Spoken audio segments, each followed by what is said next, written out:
And so there's sort of six steps to asset protection when I'm talking to someone for the first time. And many individuals come to us who own properties. They bought their first property. Maybe it was a condo they had that then they moved out of and they started renting it. And then they started moving up to single family properties. And then they're moving up to multifamily properties.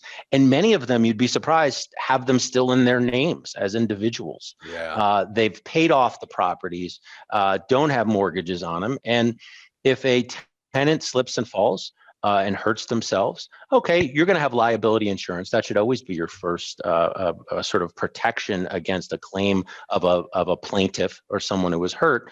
But what else are you doing to protect your assets? Because they're all at risk when these liability producing assets are in your name.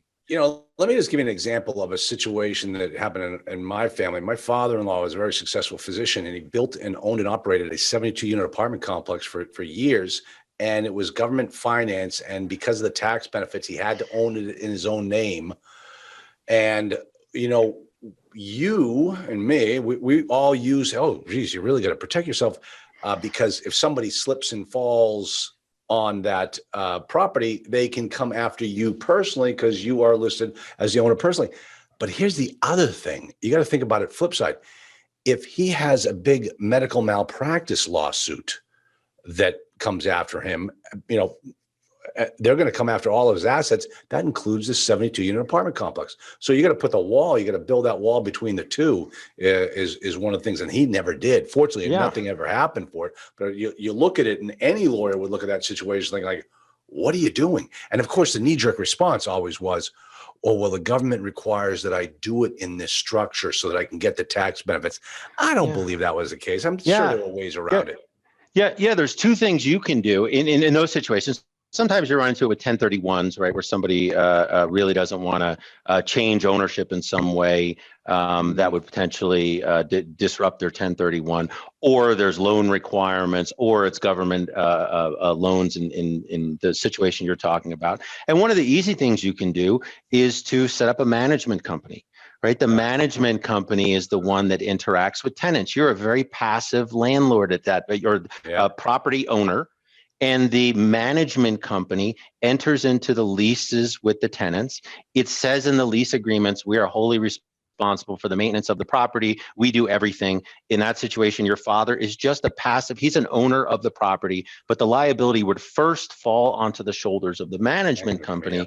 And having the management company have a liability insurance policy with, the Hartford, right? I'm not recommending an insurance company. And then your and then your father would have an insurance policy with State Farm, right, as the owner. And so now you've got, if someone slips and falls, they first sue the management company. Maybe they're successful. Maybe it was a non-delegable duty. If the building collapses, well, then the property owner is going to be responsible. But if they didn't shovel the walk, that's clearly a management issue. Their first lawsuit is going to be against the property management company and that property management company's insurer.